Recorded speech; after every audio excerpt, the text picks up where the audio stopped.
about another function which is associated not with one matrix but with a pair of matrices. And in particular, the function is associated with a pair of Hermitian matrices. Okay, so if we make sure that our eigenvalues are real, that's the basic one. Okay, so the function is denoted by z, and let's say it's a real valued function. So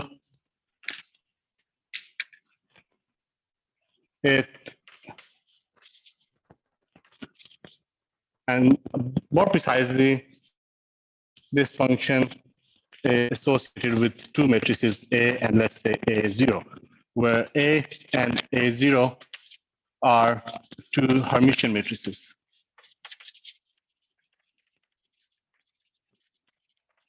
Okay, so obviously the first question would be, what is this function, right? And what is the definition of that function?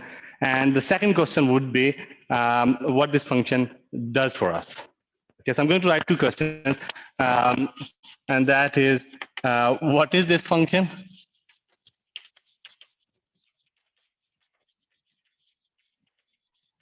And the second one is what it does for us.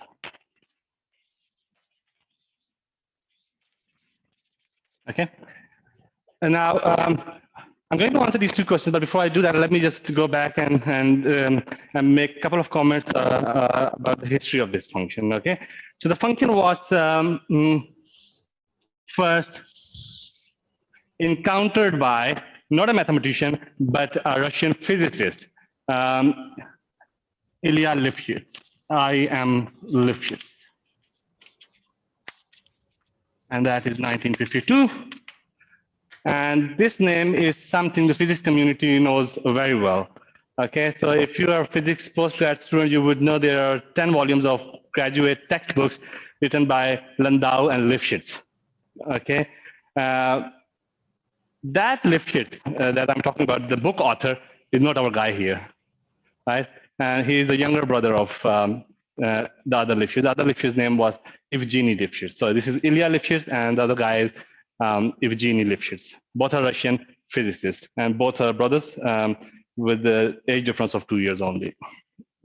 Okay, so this guy introduced the concept because he was working in solid state physics and has encountered this function accidentally or whatever, but he found that function and the concept, and it was purely for matrices at that time. And then it was taken up by another Russian mathematician, Mark Klein.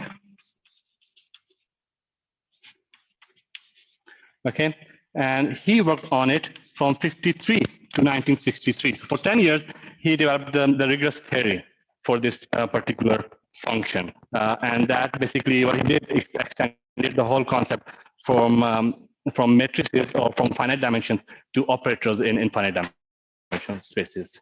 Okay, so that was one thing. So today we are going to trace some of the steps of this guy and try to understand how one can go from matrices to operators. And let's see what was the thought process of these two guys behind it. Okay, so we're just going to trace the original steps back.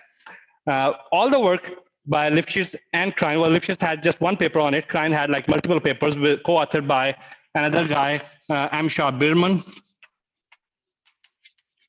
another Russian mathematician. By the way, all of them, they come from Leningrad University, which is now St. Petersburg University, very famous school for spectral theory.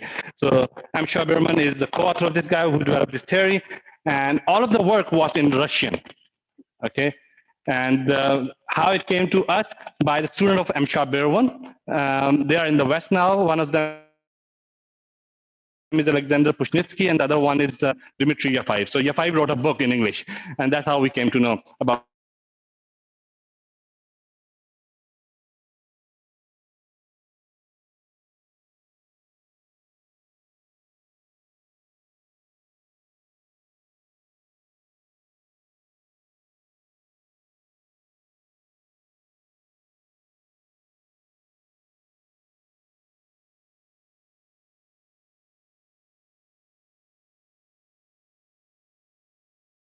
function or the scattering matrix. That's perfectly fine because we're not going to touch them.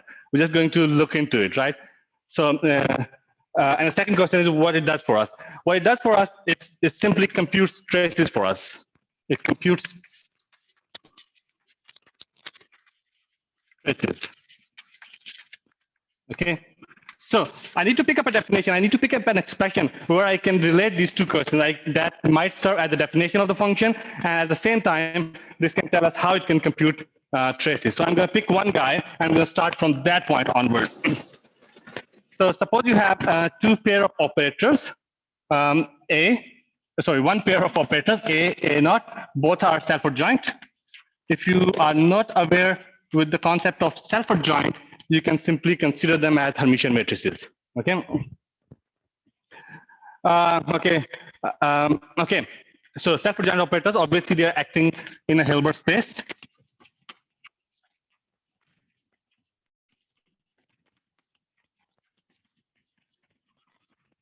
Hilbert space. So A is a linear self-adjoint operator acting on Hilbert space H. Similarly, A0 acting on the Hilbert space H. I'm not going to talk about domain at the moment, and just assume that these two operators have some domain. Okay. If you haven't studied operator theory before, you can just look at them as Hermitian matrices, and that will work for now. Okay. So suppose we have two Hermitian matrices A and A0, and trace of f of A minus f of A0. If you look at that expression, this is a function of this matrix. That could be, let's say, any function. For now, I'm not going to be very precise that f comes from a class, but it could be any function for now. So we're not going to make it very rigorous at the very beginning. So f is any function acting on the operator A. Similarly, f is the same function acting on A. Now, that might be very complicated. It could be exponential. It could be sine function. It could be anything, right? And the outcome would be a matrix. And it's not an easy job to calculate these matrices themselves, let alone calculating their traces. Okay, it does. Okay, how it does is this.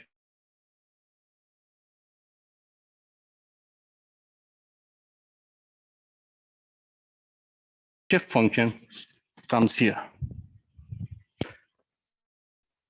So you have a function z, which is associated with this pair of matrices A and A0, and if you know this pair, this z function, you can substitute that z function and pick up any function and multiply it with the derivative and integrate it. You get the trace of this guy. It's a very powerful thing. Okay. So I can take this expression as the definition of z function or spectral shift function, and at the same time, it tells us what it does for us. It calculates these traces. Okay. So we're not going to talk about the applications or anything. We're just looking at this expression in a purely mathematical point of view.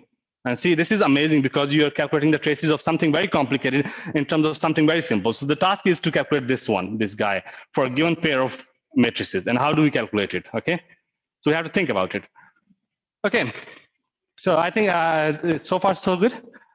That's the introduction. Okay. So let's go and see how we can find this guy. So I'll pick up two examples. One is what we call trivial example, and the other one is not so trivial. It's a little less trivial. Okay, and we're going to stay in finite dimensional domain, just to observe what that function looks like for a given pair. Okay, what are the properties of this guy? All right.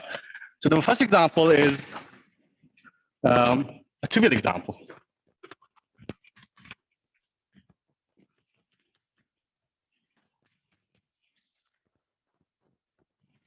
Okay.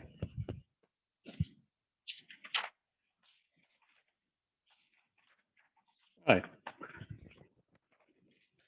Suppose you have a 1-by-1 matrix. That's why I call it a trivial example. Okay. So it's just a 1-by-1 matrix, and that is from R to R, obviously. And because I'm interested in Hermitian matrix, so I'm going to take it real. So A of X is equal to some constant A times X. This is a linear operator, which can be considered as just a 1-by-1 matrix, okay, multiplied by that constant A, and A is fixed. And you can have another guy, A naught from R to R, and A naught of X is, let's say, is A0 of X, and A0 is another fixed constant. So if you say A is a number 5 and A0 is number 10, you can draw it on the, all right? So this is A and this is A naught. Doesn't matter which one is bigger, which one is smaller, right? Okay. So let's try and calculate the trace of f of A minus f of A naught. That's the guy. Okay, it's easy to calculate this one. So trace of f of A is simply f of the constant number A. Agree? Minus f of A naught is minus f of A naught. And this is just a real valued function. So that will be a real number, right? So this is a real number. This is a real number. The difference is a real number. It's just 1 by 1 matrix. So trace is equal to itself. Okay. So this is equal to f of A minus f of A0. Now we know that this thing is equal to by fundamental theorem of calculus. This guy is equal to integral over R. Sorry. Integral from A naught to A f prime of lambda d lambda. Okay, well, we have to compare it with the guy we had initially. The difference is this is an integral from A0 to A, but that was an integral over R. So I mean, I can introduce the characteristic function here, and I can say this guy is equal to integral over R f prime of lambda multiplied by characteristic function of the interval A to A naught of lambda d lambda. Does that make sense? Okay, so if you are inside that interval, then their value is 1. And in that case, you get f prime of lambda. So that will be an integral from A0 to A. And if you're outside that interval, this guy is 0, so it doesn't give you anything. So you can rewrite. And from this, we can conclude that a spectral shift function is simply the characteristic function in that particular case. Okay.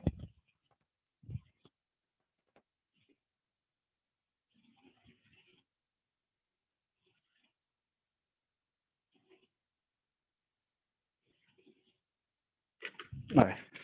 So this implies spectral shift function is simply equal to characteristic function defined on the interval A to A naught of lambda. Okay. So for that point, at that moment, I can go on to the next example, and I can take an n by n matrix, right? But I'll take a few moments, and I'll rewrite that function in a different form that I can use in the future for the infinite dimensional situations. Okay. So I'm going to convert that function, not going to convert, to rewrite that function in terms of certain determinants. Because determinant is a concept that I can use in infinite dimensional spaces. I can't use the concept of characteristic functions there, okay? So let's have a look, a little bit of math. So we know that this guy is equal to 1 if lambda is in this interval, A to A0, and this guy is 0 otherwise. Okay. Well, have a look. This guy is equal to 1 if A minus lambda over A0 minus lambda is negative.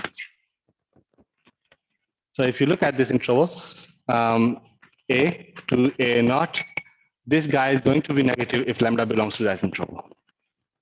Right, so you pick lambda from here. A minus lambda will be negative, and A naught minus lambda will be positive. So you have opposite signs, and this guy will be negative. If you pick lambda from this side, this guy is going to be positive. If you pick lambda from this side, this guy is going to be positive. So the same function can be represented in this form and 0 otherwise. Okay. Doesn't matter. Okay, that's a very interesting thing. Less than or equal to 0 or not. I just don't care about these things at the moment. Okay, it's not important. I'll show you why it is not important. So sometimes I just take the closed interval. Sometimes I take the open interval. Sometimes the endpoint is included. Doesn't matter, right? It's not important for the discussion. So just ignore it wherever you see it. Okay. So 1 if this guy is less than 0 and 0 otherwise. Now, if you look at this guy, this is the determinant of matrix A minus lambda. Oh, it's a 1 by 1 matrix anyway. And this is the determinant of A naught minus lambda. So this is the determinant of the quotient. So I can rewrite this as 1 and 0 if determinant of a minus, sorry, lambda, okay, a, a minus lambda multiplied by determinant of a naught minus lambda inverse. Does that make sense? Right? And this guy is less than 0 and 0 otherwise. Okay. And from that point onward, I'm going to write one more expression, and that is that this whole thing on the right hand side is equal to 1 over pi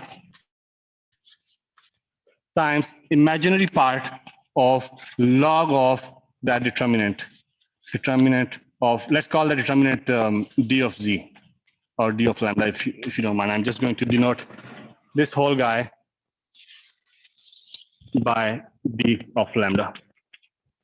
And d of lambda is negative, right? Okay. Now that is slightly different. You may spend a couple of seconds to figure out that this is exactly the same thing. Okay. Why? Imagine d of lambda is negative. So if d of lambda is negative, let's call it some number, d of lambda is equal to minus alpha. Minus alpha is negative and alpha is going to be positive, right? This is for the negative guy. And log of minus alpha, now minus is e raised to iota pi. So we have alpha is real. So we have e raised to iota pi times alpha. And log will means log of e raised to iota pi plus log of alpha. So this is same as ln of alpha plus log of e raised to iota pi, which gives you iota pi. And if you take the imaginary part of this guy, that will be pi. And you bring pi on the other side, you get 1. Make sense?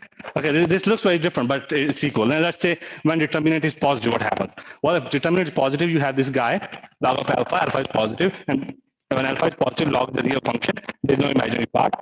Imaginary part is 0, divided by pi, doesn't matter.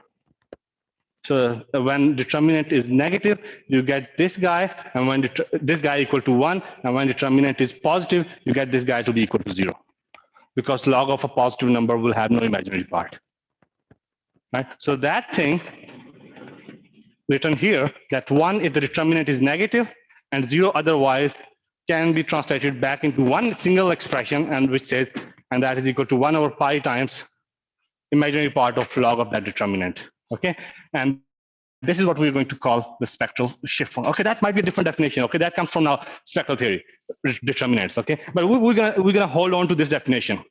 We'll come back to it. Right now, it's just an observation. It works for 1 by 1 matrix. We have no idea whether it's going to work for matrices of higher order or not.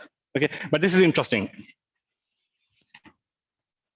Okay, now let's go to a second example, which is a slightly non-trivial example. Okay, and that is about n by n matrices. So let me clean this board again because I'm going to need it, and I come back with the second example.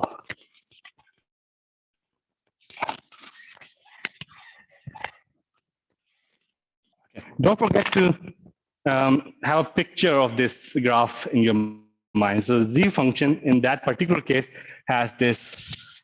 So this is lambda. This point is a. This point is a0. And in the interval a to a0, the value of that function was 1. And otherwise, the value was 0. That's how it looks like.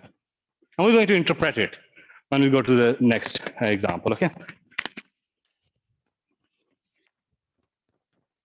By the way, this formula is due to Mark Ryan, and he was a smart guy, by the way. Okay, but anyway.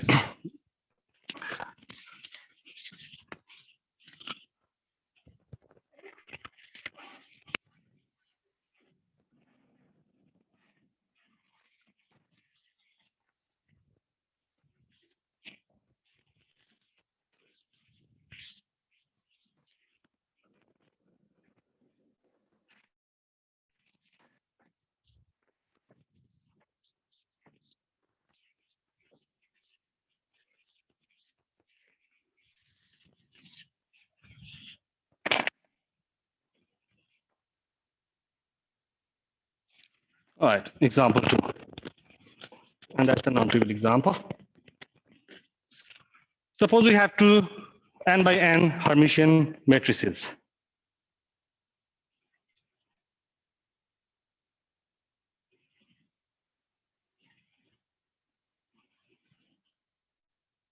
Okay.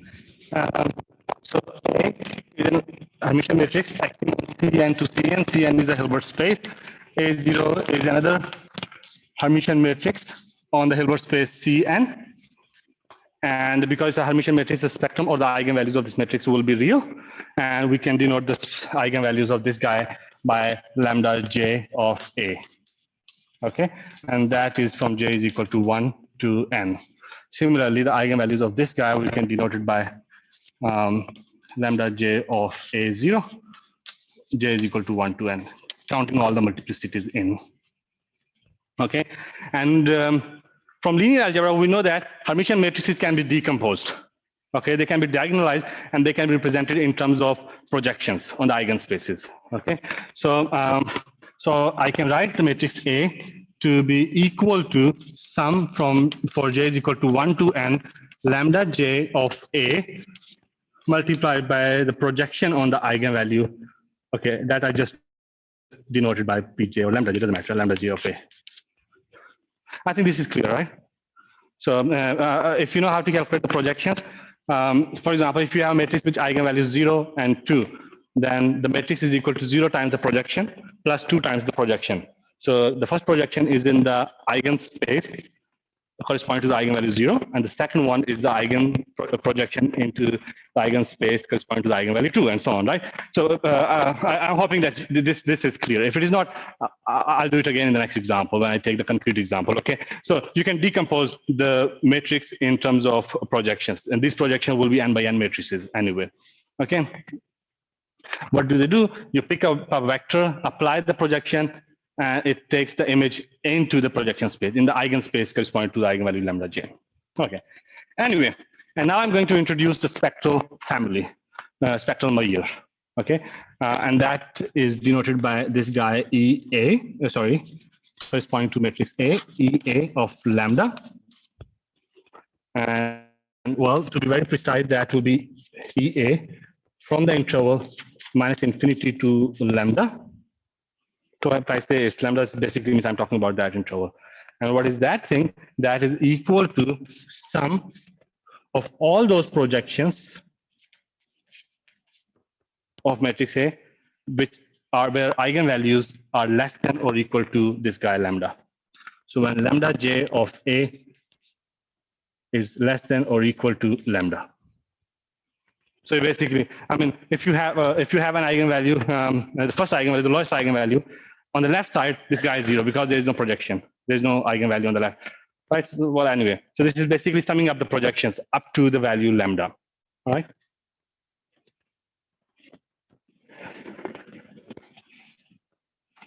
Okay, so I can write the matrix A as this: sum j is equal to 1 to n lambda j of A times projections on this. And here I'm going to, now this is a discrete sum. Okay, this is a discrete sum.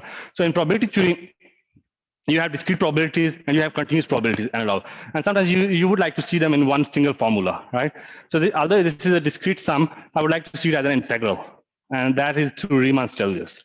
Okay. And that is through Riemann's studies. I'll explain it in a bit, but let me write it down first. So that is equal to integral over r lambda times d of E.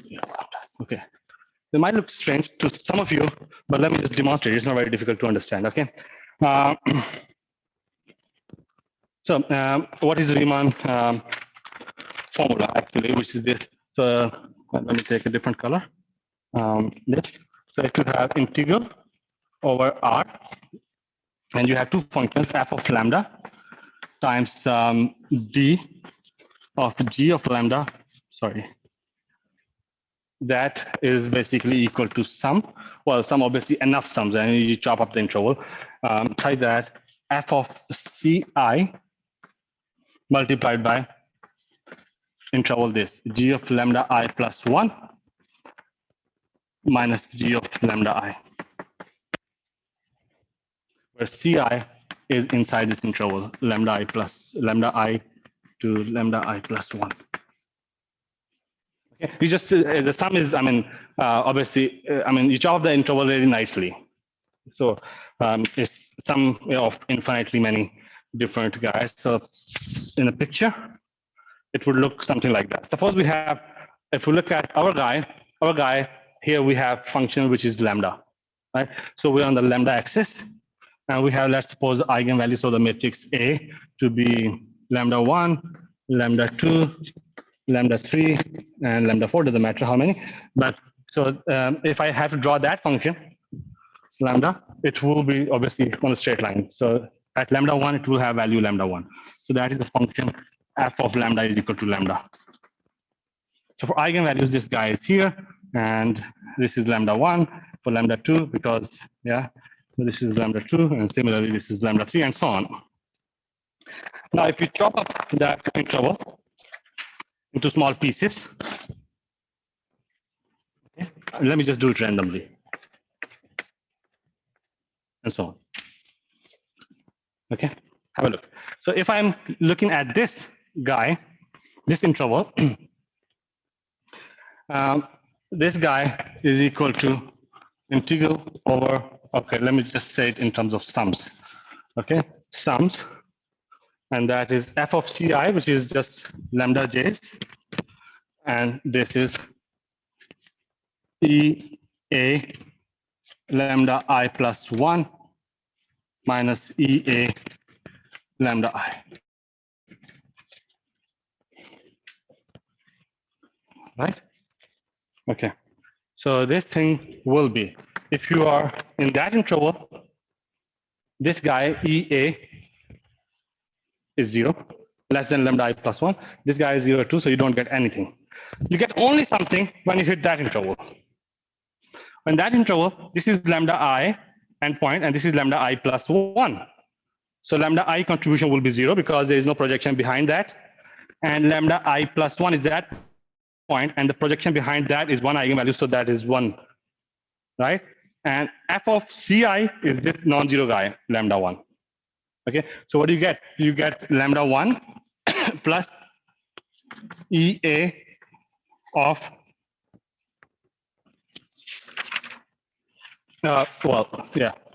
p of lambda 1 of a. This is the first guy. Similarly, you go to this interval. Now, lambda is 0, so you don't even have to calculate the projections. Even if you want to calculate the projection, less than that point, there's one projection. Less than that point, the same projection subtracts out and it gives you 0. But at the same time, the function is 0 too at this point. Okay, it's a discrete function. So you don't get anything, except when you get to that interval. And if you get to that interval, the second term would be this. And that will be plus lambda 2 into p. Okay, let me just call it p1. Okay, p lambda 1 is p1. p1 of a plus p2 of a. At that point, so less than that point, we have these two guys. And this guy has only one contribution, minus P1 of A. And P1 of A cancels out. Similarly, you can write for the third guy, and the third guy would be lambda 3 into P3 of A plus P2 of A plus P1 of A minus P1 of A minus P2 of A. So you cancel out P1s and P2s, and you're left with lambda 3 times P3. So you exactly get lambda 1 P1 plus lambda 2 P2 plus lambda 3 P3, which is exactly the same guy. Yeah. So you can represent this guy as this Riemann-Stieltjes integral. Okay. So you converted a discrete thing into something more, more continuous. Okay. All right. So what do we have so far? We started with the matrix, Hermitian matrix, and we represented this guy as this sum from j is equal to 1 to n lambda j p j's. Okay, p j's are projections, and that is equal to integral over r lambdas d e a lambdas. All right. Well, there's one thing I'm going to do without any justification, but I'll give you some indication why is it true. So if I apply the same guy to the function f, or evaluate function f at at a, that should be equal to sum. J is equal to 1 to n. Lambda j will have f of lambda j, and there's no change on the projections. I'm going to tell you why it is true. So same R, and that will be f of lambda, and that is d of EA lambda. Okay, imagine you have a matrix A with eigenvalue lambda. Then you consider matrix A square. A square will have eigenvalue lambda square, but the corresponding eigenfunction or eigenvector don't change. So eigen projection spaces don't change.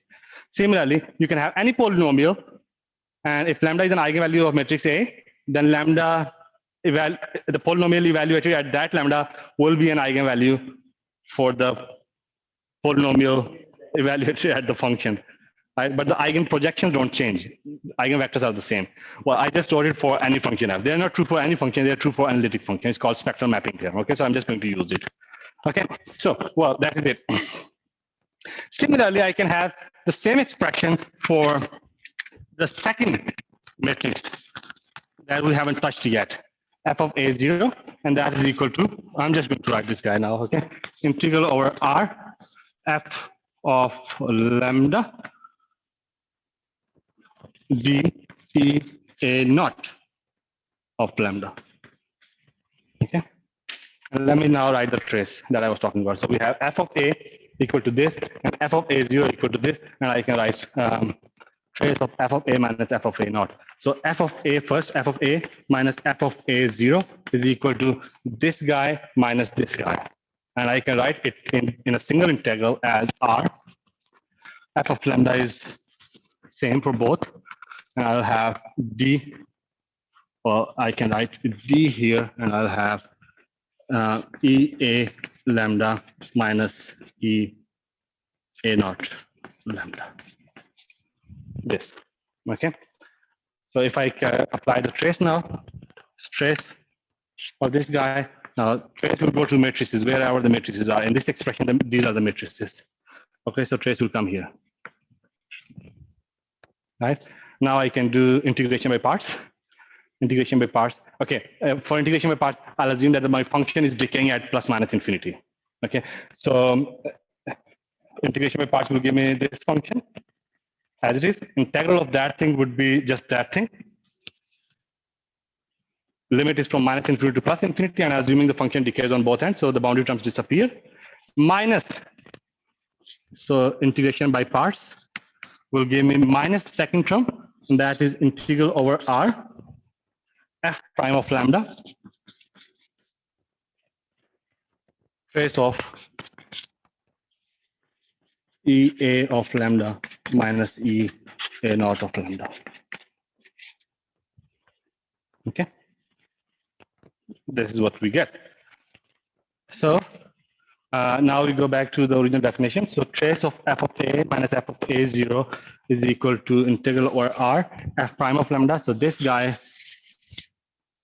is my this guy is my spectral shift function, right? So spectral shift function associated with these two guys, a and a0 is equal to this.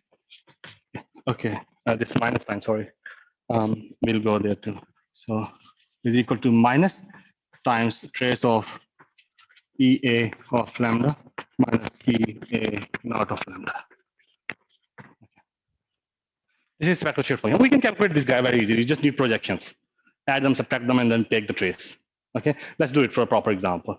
Sorry, so I should go back to my online audience. I haven't stopped and asked anything. So if you have any questions, you can please ask me now or maybe later. Does the choice of your function ever play a role? Yes, they do. Like you see, what I've been doing is I applied the integration by parts thing. So this will put a restriction on the function. And at the same time, I said my function is going to decay on both ends. So obviously, this is the formula is not true for any function. It's true for a specific class of functions.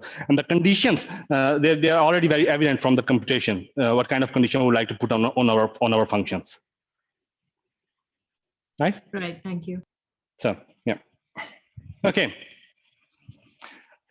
All right, so we'll go to now an example. I'm going to pick two Hermitian matrices. I'm going to take 2 by 2 matrices so that I can easily calculate projections around all that. You can do it yourself, but I'll just draw the graph. How does the graph look like?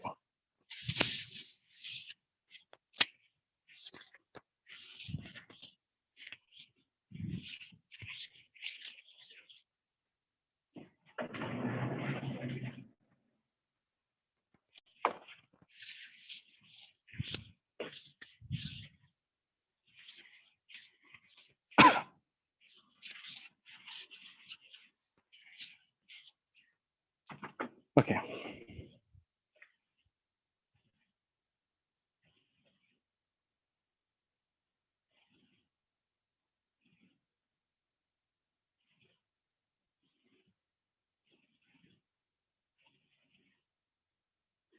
Oh, God. Sorry.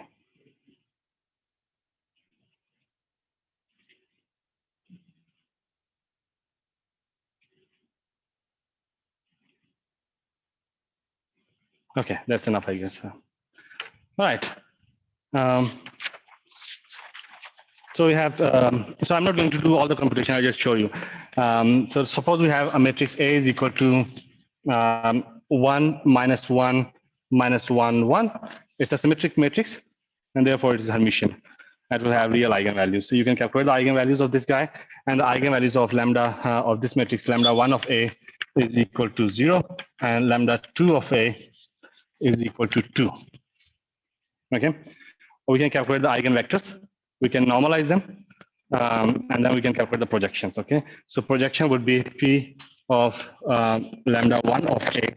In this case, corresponding to the eigenvalue 0 would be 1 by 2 times 1, 1, 1, 1. Okay, and the projection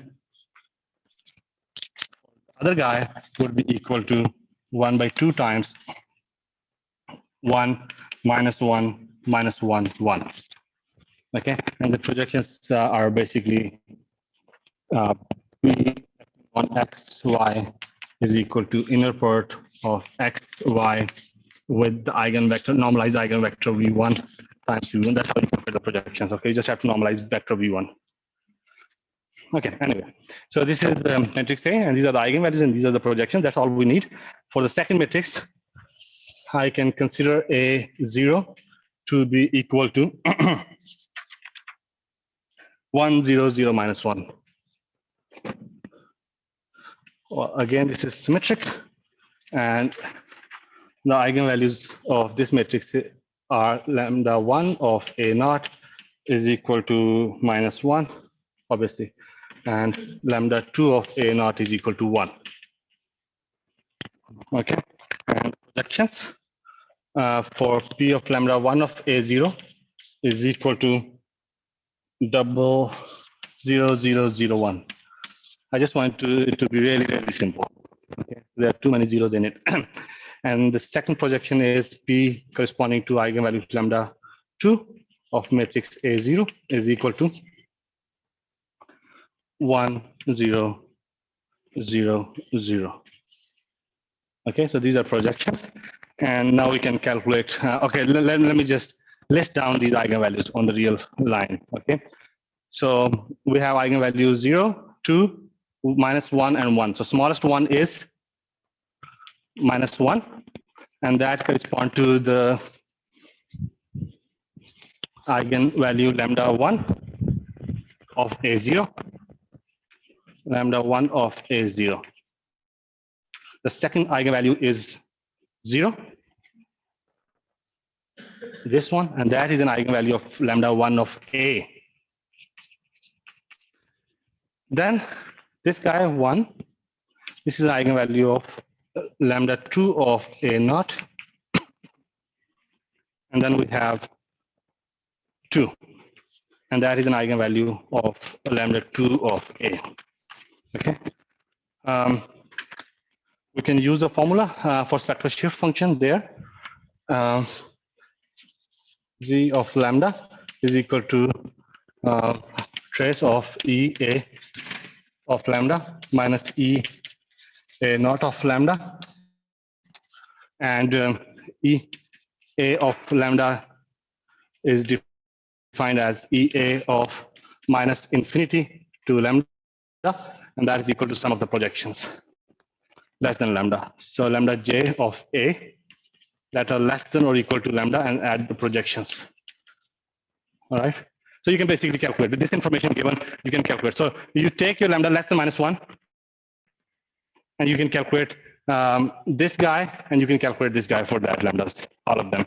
And then you can calculate the trace. Similarly, you can pick up lambda from this interval, and for that you can calculate this guy. And this will be one number, just one number, right? So they are piecewise constant function, right? And similarly, you can go to the third interval and the next interval, okay? How the graph would look like, and remember in the case of 1 by 1 matrix, we had just one function, constant function, okay? Here it would look like something this. You can verify it. I haven't verified it myself. So this is your eigen. This is 1, and between -1 and 0, this, and then between 0 and 1 again here, and then between 1 and 2, value is 1. That's what it looks like. Okay. So now the question is, what does this graph tell us? Okay. See, suppose you have this whole real line, and you have two matrices A and A0, and you list their eigenvalues in an order. Regardless के A की पहले आएंगे बाद में आएंगे, doesn't matter. So you just list them. So smallest one goes to the left, and the highest one goes to the right. Okay, what happens is that you start from -infinity, you start walking towards the first eigenvalue, you're walking on the 0 line. And as soon as you hit the first eigenvalue, you take a step up, one step. And suppose you hit the eigenvalues of matrix A first, and then you continue. And then when you reach to the next eigenvalue, if it is the eigenvalues of matrix A itself, you continue without problem. You go to the third eigenvalue, it's still the eigenvalue of matrix A, that's fine. You only step down if you hit the eigenvalue of A naught. And then you start the same process again for A naught. And unless or until you hit the eigenvalue of A again, you don't take the step up. So it basically tells us when the eigenvalues, I mean, do we have two matrices, they are related to each other, right? So when the shift happens between one eigenvalue and the other eigenvalue. And that's why it's called spectral shift function. Okay, so if you look at this guy, you start from the left, you are walking down, and then you hit this guy, which is the eigenvalue of A0, you take a step, you go ahead, and then you hit another eigenvalue, but it's not an eigenvalue of A naught, it's an eigenvalue of A, you step down. And then you continue, and then you hit the eigenvalue of A naught again, you take the step and go on. So you can similar. So it tells why, I mean, it basically explains the name of the function, spectral shift function, okay? But let's continue from that point onward. And I will do one more thing. Remember the determinant story that we built at the end of the first example. And I would like to repeat that story again and see what do we get. Okay, so there was a hypothesis that the spectral shift function is equal to 1 over pi times imaginary part of log of determinant. So we're going to verify if that hypothesis is true or not, because we now have a picture of the graph. And if we get the same picture back, that by the way, the hypothesis is correct, okay, obviously. So we're just tracing the steps back. So let's do it. Okay. All right. So have a look at this. I mean, you have this graph, and I'm going to rewrite it. This was spectral shift function, z of lambda, and that was defined something like that. If lambda is less than -1, if lambda is between -1 and 0, if lambda is between, so remember, I just don't care if 0 is equal to or not. I mean, it just, I mean, if you look at the graph, what I'm interested in, when it takes a step and when it steps down, that's what I'm interested. It doesn't matter कि वो end point कहाँ पर belong करते हैं, right? It's the point where it takes a step or steps down. Okay, so I don't care about the equality. So lambda is less than -1, and lambda between -1 and 0, and then we have lambda greater than 0, less than 1, and there was one more eigenvalue, lambda greater than 2. Okay, and for this guy, the function was 0, and for that it was 1, and then 0, and so I mean, if you have this guy, it basically means the eigenvalues are interlaced together. Okay, I am going to rewrite this guy again in a different form. I'm going to say this is 1 and this is 0. If lambda into lambda -2 divided by lambda plus 1 into lambda -1 is negative. I mean, you convince yourself that this is going to happen. And this is not very difficult. So for all values of lambda, this guy is negative, you get 1. You check it for this guy and you check it for this guy. Okay. By the way, the quotient is not important. I mean, if you look at, I mean, you just want to write it in a fancy form. This is basically, I mean, rather than writing quotient, you can write the product. It will do the same thing. I mean, what it says is इसके signs same होने चाहिए. If the signs are same, this guy is positive. If the signs are opposite, this guy is negative. And you can check the same thing by multiplying these all factors together. The reason I wrote them in quotient is because I wanted to introduce the determinant, the special determinants. I wanted to draw the relation with that guy. So this thing is same as saying that this thing is less than 0, and otherwise, this guy is 0. Well, the numerator here is the characteristic equation of first matrix. Obviously, I mean, lambda 0 was an eigenvalue, lambda 2 was an eigenvalue, right? And this guy is the characteristic equation for the second. So this is the determinant of first matrix, and this is not first, A minus lambda, determinant of A minus lambda, and this is the determinant of A naught minus lambda, right? So this thing is equal to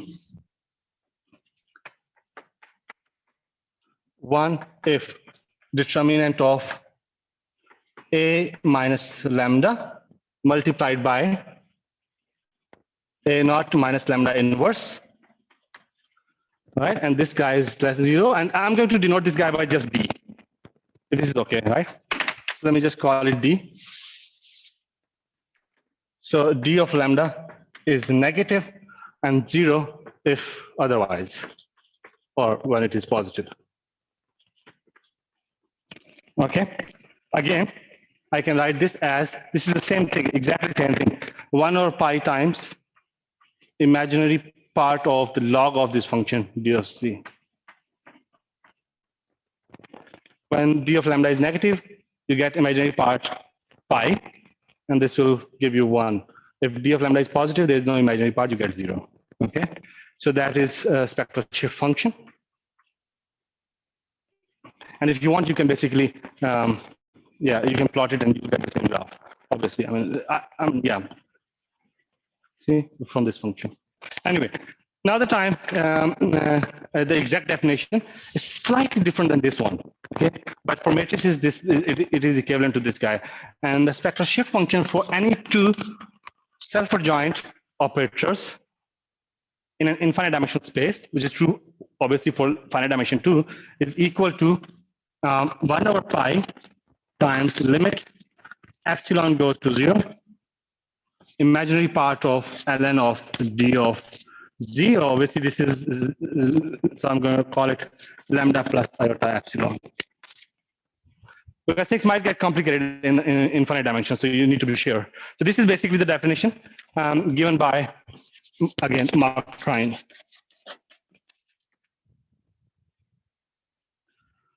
We just observed it for matrices, and that it is true. Okay, so that was the main part of the talk. Now, we want to go to matrix to operators. Okay, so I'm going to do it quickly because we just have the understanding. We won't go into much detail, but let me just indicate. Okay. All right.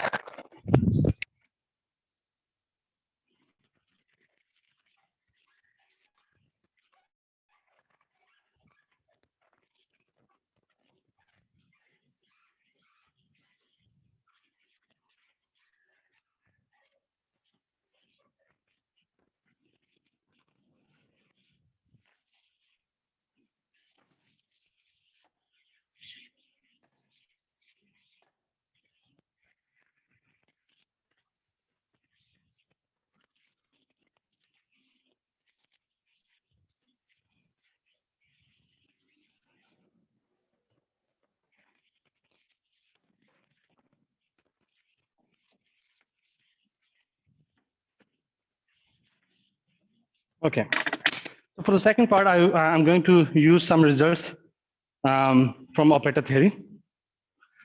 And for that, I can refer you to 2 books. Whether you can pick up any book on operator theory, but because the seminar series is named after John Conway, so I'll give you 2 names, two books that John Conway wrote. One of them is a course on function analysis. You might find towards the end of any function analysis course that they talk about operators, right?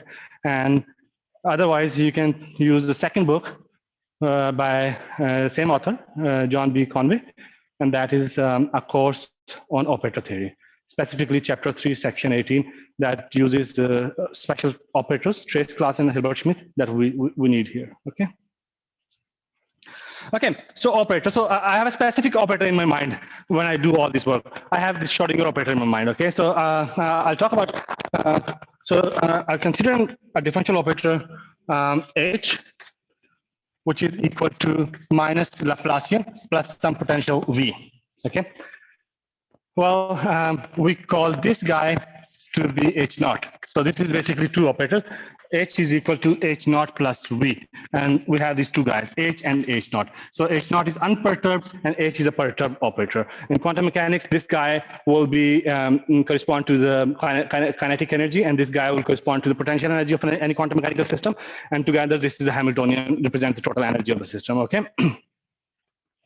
So these are the operators in my mind. Minus Laplacian is a differential operator, right? It acts on a Hilbert space. So we need a Hilbert space too.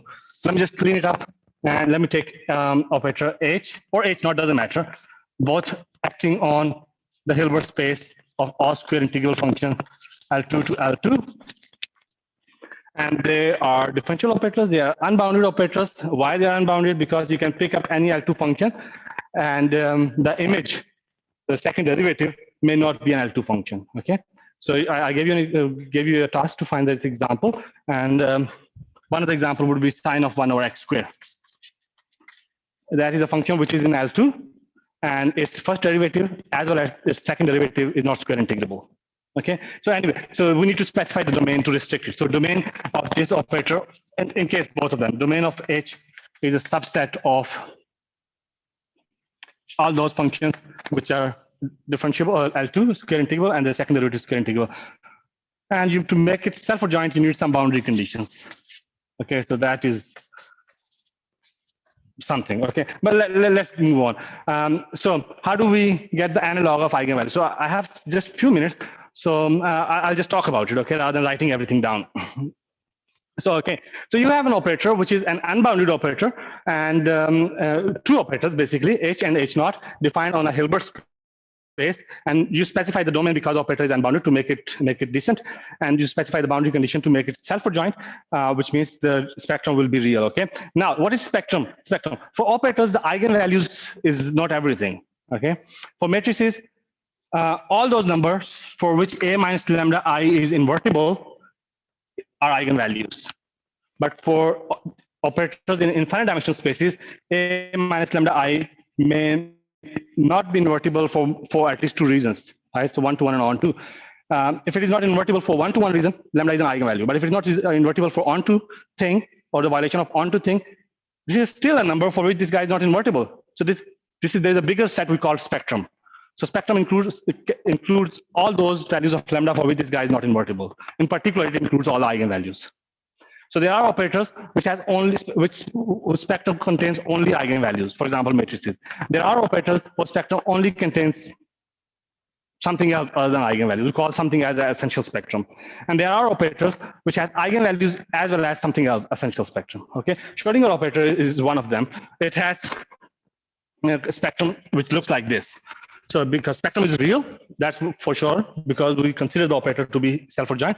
So it has continuous spectrum that covers the whole positive axis from 0 to plus infinity, and it has discrete negative eigenvalues, and they correspond to the bound state energies in quantum mechanics. Okay, these are the negative. So these are the eigenvalues. Okay. Next thing is trace. Okay, so remember we needed trace. Well, a trace would be sum of eigenvalues, if you think of it in that way. But if you have infinitely many eigenvalues, a trace might not be a finite number. Even for bounded operators, it's unbounded operator, but even for bounded operators, there's a possibility that the sum of eigenvalues is not finite. So you have to come up with a subclass of bounded operators for which the trace can be defined. And that subclass is called trace class operators. Okay, so what we need is that V should be a trace class operator. Why? Because if V is a trace class operator, I'll just quickly do two steps. If V is trace class, I'm going to denote it by B1 of H. Trace class means that you can define the trace, and the trace has similar properties as matrices. And then you can, if you define the trace, if V is the trace class operator, the trace is well defined Not only that, there's one more guy that is well defined, and that I want to talk about, and that is a determinant. Determinant of I, okay, let's just not call it V. If you take any operator A, which is trace class, trace of A is well defined, and a determinant of I plus A is well defined, that is equal to product of eigenvalues 1 plus lambdas of A. So the determinant is also well defined, okay? Now that form is interesting because I can write my determinant that I used in the previous slides, which was this, okay? So d of z is equal to determinant of a minus z. Okay, in my case, now we have a Schrodinger operator. So we have h minus z I multiplied by h naught minus zi inverse. Okay, and I can rewrite this guy just by expanding it into this form, and that is equal to determinant of identity plus v times h naught minus z times I inverse. Now, all we care about this determinant makes sense or not, right? The determinant will make sense if this guy is trace class. If this guy is trace class, but we said V is trace class. Now, from operator theory, what we know that if you have an operator which is trace class and you have another operator which is bounded, the product is going to be trace class. This guy is trace class. This guy is inverse of a differential operator. The differential operator is unbounded. The inverse is going to be an integral operator, which is by default going to be a bounded operator. So this guy is bounded. This guy is trace class. The product is going to be trace class. So this guy is trace class, and we can define the determinant nicely. And we can do the same thing that we did before, right? And we can define the spectral shift function. So the spectral shift function would be, for infinite dimensional cases, that would be equal to 1 over pi, limit epsilon goes to 0, imaginary part of log of this determinant, which is well defined now, d of lambda plus I epsilon. So we can, we can basically get this concept from matrices to infinite dimensional spaces. All we need to care is that whatever we are going to introduce should make sense in infinite dimension. If it doesn't make sense, we have to restrict ourselves onto something that does make sense.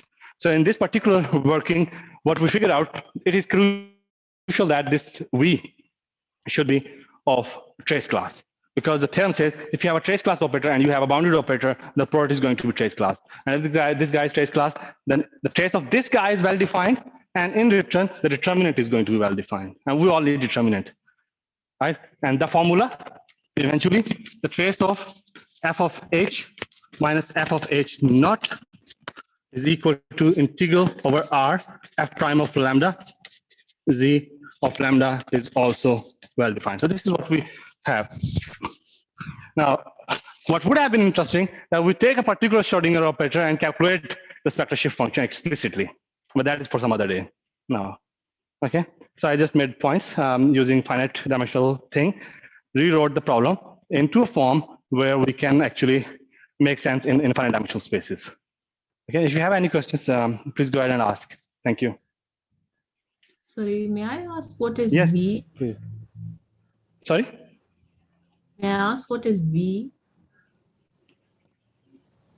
Dr. Anya, B or D? V. V, all right, okay. So that's, okay, sorry. So the last part was in a bit of a hurry. We took the Schrodinger operator H, which was equal to the minus Laplacian plus the That's potential function V of x.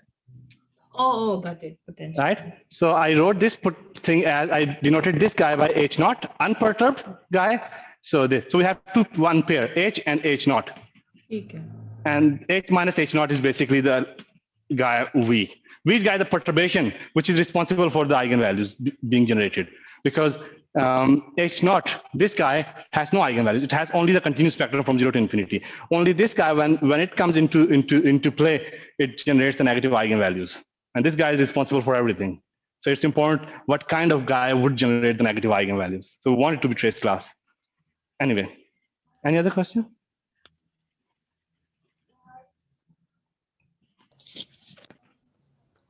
Any other question from the audience, please?